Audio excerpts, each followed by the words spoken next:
எந்த நிலையிலும் கர்த்தருடைய பிள்ளைகள் உண்மையாய் கர்த்தருக்கு கீழ்ப்படிந்து நடக்கிற, கர்த்தருடைய இருதயத்திற்கு ஏற்ற பிள்ளைகளாய் வாழ்கிறவர்கள் செய்கிற எந்த ஜெபமும் கேட்கப்படும். அதற்கு நிச்சயம் பதில் வரும் என்பதையும் இந்த செய்தியில் நாம் தெரிந்து கொள்ளலாம். இந்த வேத பகுதியில் நாம் அதை கற்றுக்கொள்ளலாம். கர்த்தர் அன்று தாவீது ராஜாவின் ஜெபத்தை கேட்டார்.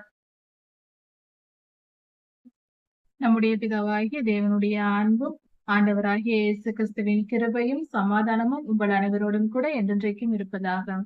தலைப்பு: நான் உன்னை விட்டு விலகுவதும் இல்லை, உன்னை கைவிடுவதும் இல்லை. 2 சாமுவேல் 16ஆம் அதிகாரம் 17ஆம் அதிகாரம். தாவீது ராஜா கர்த்தருடைய நியாய தீர்ப்பை ஏற்றுக்கொண்டார். சீமேயை தூஷித்த பொழுது அதை ஏற்றுக்கொண்டு அமைதியாக இருந்தார். அவனை கொன்று போடவில்லை. காரணம், அவர் கர்த்தருடைய கட்டளை இது, கர்த்தருடைய நியாய தீர்ப்பு இது என்பதை புரிந்து கொண்டு அமைதியாக ஏற்றுக்கொண்டார். தன் பாவங்கள் கழுவப்பட இந்த தண்டனையை நாம் ஏற்றுக்கொள்ள வேண்டும் என்று நினைத்து பொறுத்து கொண்டார். அது மட்டும் அல்லாமல் சீமையை தூஷித்ததின் நிமித்தம் தாவீது ராஜா இன்னொரு வார்த்தையும் சொன்னார் அபியத்தாரிடம். அதாவது, இவன் பேசுவதை கேட்டாவது கர்த்தர் ஒருவேளை மனம் இறங்கி என் மேல் இரக்கம் கொண்டு என்னை காப்பாற்றுவார் என்று சொன்னார். மற்றவர்கள் நம்மை தூஷிக்கும் போது, துன்புறுத்தும் பொழுது கர்த்தர் பார்த்து கொண்டுதானே இருக்கிறார். நம்முடைய பாடுகளை அறிந்திருக்கிறவர் அல்லவா? அதனால் அவர் நமக்கு மனம் இறங்குவார், நமக்கு இரக்கம் கிடைக்கும். அப்படியாவது எனக்கு கர்த்தரிடத்தில் இரக்கம் கிடைக்குமே என்று தாவீது ராஜா சொன்னார். இது எவ்வளவு அருமையான ஒரு வார்த்தை, தாழ்மையான ஒரு வார்த்தை, அருமையான ஒரு இருதயம் உடையவராய் தாவீது ராஜா இருக்கிறார். தாவீது ராஜாவின் சரித்திரம் ஒரு மனிதன் இப்படிதான் வாழ வேண்டும் என்பதற்கு அரிய மிகப்பெரிய உதாரணமாக, மிக தெளிவான உதாரணமாக, இன்னும் சொல்ல போனால் ஆழமான உதாரணமாக இருக்கிறது. அதாவது, இந்த சீமையை தூஷித்த பின்பு தாவீது ராஜா இதையெல்லாம் பேசிக் கொண்டிருக்கிறார். இந்த நிலையில் எருசலேமில் வேறு சில காரியங்கள் நடக்கிறது. எருசலேமில் அப்சலோம் எருசலேமுக்கு வந்துவிட்டார். அங்கு அபியத்தாரும் சாதோக்கும் அவர்களும் சென்று விட்டார்கள். அர்க்கியனாகிய ஊசாயும் அங்கே இருக்கிறார். அவர் ஆலோசனைக்காரனாக தாவீது ராஜாவினிடத்தில் இருந்தவர் இப்பொழுது அரண்மனையிலேயே இருக்கிறார். அங்கு 10 மறுமனையாட்டிகள் அரண்மனையில் தாவீதுடைய மறுமனையாட்டிகள் இருக்கிறார்கள். அதாவது, பல திருமணங்களை செய்து கொண்ட தாவீது ராஜா தன்னுடைய மனைவிகளை அங்கு விட்டு போயிருக்கிறார். இப்படி அந்த 10 பேரும் அங்கிருக்கிறார்கள். அர்க்கியனாகிய ஊசாயும் அங்கிருக்கிறார். இந்த அர்க்கியனாகிய ஊசாயை பார்த்து அப்சலோம் கேட்கிறார், நீ ஏன் இங்கே இருக்கிறாய்? என் தகப்பனாரோடு போகவில்லையா? நீ ராஜாவினிடம் வைத்திருக்கிற விசுவாசம் இவ்வளவுதானா? எப்படி நீ இங்கேயே இருந்தாய்? நீ ஏன் போகவில்லை என்று கேட்கிறார்.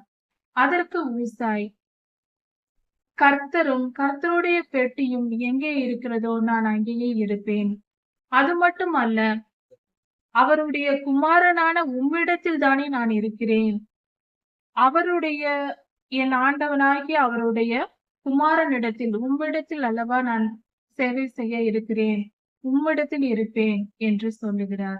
அதன் பின்பு அப்சலோம் ஒன்றும் சொல்லவில்லை, விட்டு விடுகிறார்.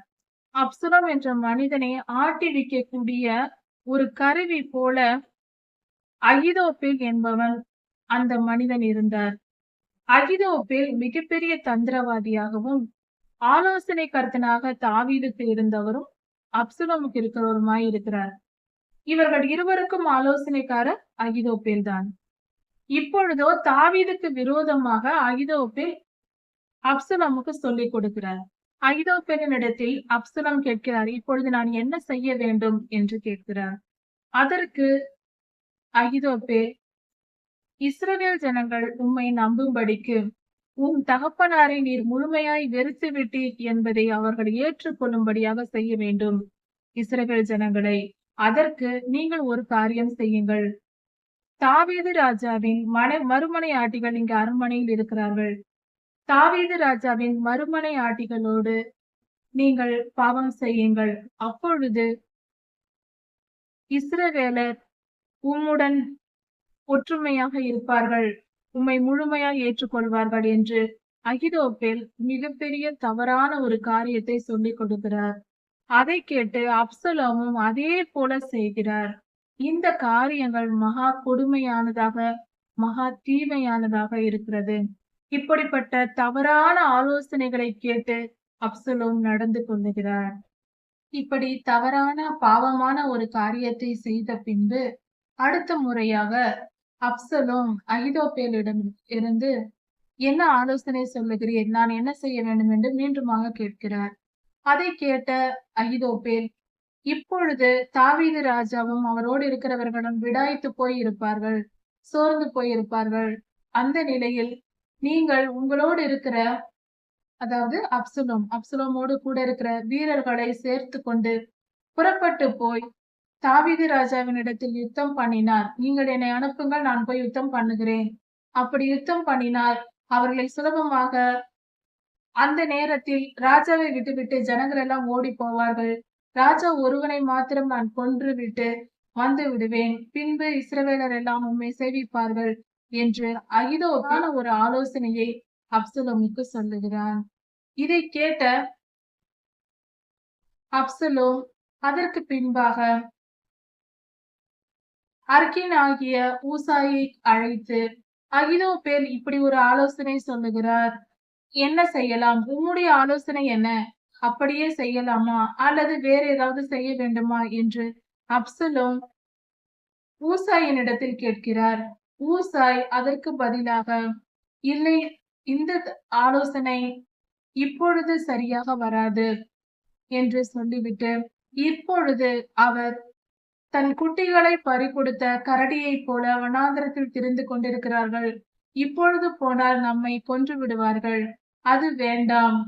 அதற்கு பதிலாக இஸ்ரவேலர் எல்லாரையும் கூட்டிக் கொண்டு மிகப்பெரிய படையாக திரட்டிக் கொண்டு இஸ்ரவேலின் யுத்த வீரர்கள் எல்லாரையும் அழைத்து கொண்டு போக வேண்டும். ஏனென்றால் தாவீது ராஜா மிகப்பெரிய போர் வீரர், பலசாலி. அப்படி இருக்க அவர்களோடு இருக்கிறவர்கள், தாவீது ராஜாவோடு கூட இருக்கிற எல்லோருமே யுத்த புருஷர்கள், பலசாலிகள், பராக்கிரமசாலிகள். அவர்களை அழிப்பதற்கு நம்முடன் இருக்கிற படை போதாது. அதனால் இஸ்ரவேலர் எல்லோரையும் சேர்த்து அவர்களோடு பெரிய படையை திரட்டிக் கொண்டு நாம் அப்புறம்தான் செல்ல வேண்டும் என்று ஊசாய் சொல்லுகிறார்.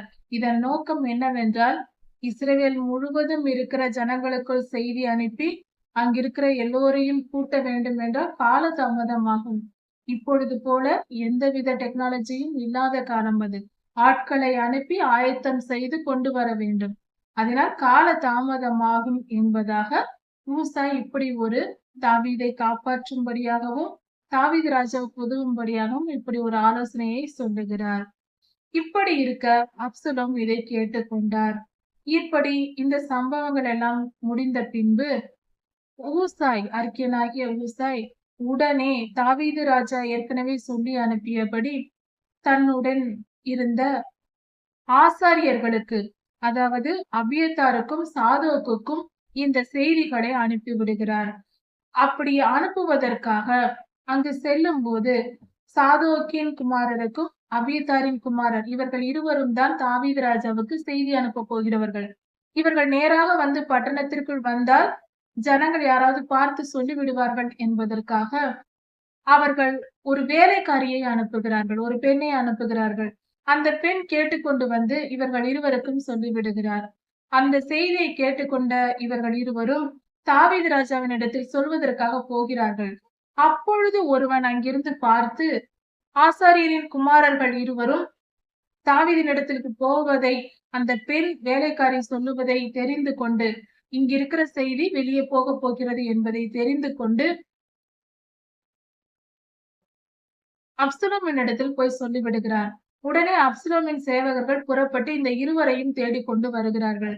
இவர்கள் ஓடி வந்து ஒரு பெண்ணின் வீட்டில் போய் நுழைந்து தங்களை பாதுகாக்கும்படி கேட்கிறார்கள். அப்பொழுது அங்கிருந்த ஒரு பெண் தன் வீட்டிற்குள் இருந்த கிணற்றில் இவர்களை உள்ளே இறங்க செய்து அதன் மேல் ஒரு பாயை போட்டு நொய்யை பரப்பி அதை காய வைப்பது போல் பரப்பி வைத்து விட்டார்கள்.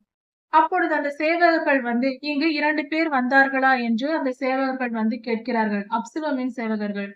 அதற்கு அந்த பெண், இல்லை இங்கு யாரும் வரவில்லை. அந்த பக்கமாக போனார்கள் என்று வெளியே அவர்களை அனுப்பிவிட்டார். அந்த பெண் சொன்ன திசையில் இவர்கள் வெகு தூரம் சென்று பார்த்துவிட்டு, அந்த இருவரையும் பிடிக்க முடியாமல் போனார்கள். இப்பொழுது அதன் பின்பாக அவர்கள் போன பின்பாக அந்த 2 பேரையும் வெளியே எடுத்து அனுப்பி வைத்தார். தாவீது ராஜாவுக்கு செய்தி சொல்லி அனுப்பும்படியாக அந்த பெண் காப்பாற்றி விட்டார். இப்படியாக பெண்களின் உதவியும் கர்த்தருடைய ராஜ்யத்தில் அந்த காலத்திலேயும் இருந்திருக்கிறது. பெண்கள் பலர் பலவிதமான நன்மைகளை கர்த்தருக்கு செய்திருக்கிறார்கள். கர்த்தருடைய பிள்ளைகளுக்கு உதவி இருக்கிறார்கள். பெண்களின் பங்கும் எல்லா காரியங்களிலும் கர்த்தருடைய காரியங்களில் தேவைப்படுகிறது. இந்த காலத்தில் வாழ்கிற பெண்களும் கர்த்தருடைய காரியங்கள் நிறைவேறுவதற்கும் தேவ சித்தம் நிறைவேறுவதற்கும் பெண்களும் பயன்படுத்தப்படுவார்கள். நம்மை நாம் ஒப்புக் கொடுத்தால் கர்த்தருக்கு பிரியமாய் நடப்போம், கர்த்தருக்காக ஊழியம் செய்வோம். அது எதுவானாலும் சரி, கர்த்தருடைய ஊழியர்களை தாங்குவோம், கர்த்தருடைய ஊழியத்தை தாங்குவோம், கர்த்தருக்கு பிரியமாய் நடந்து கொள்வோம்.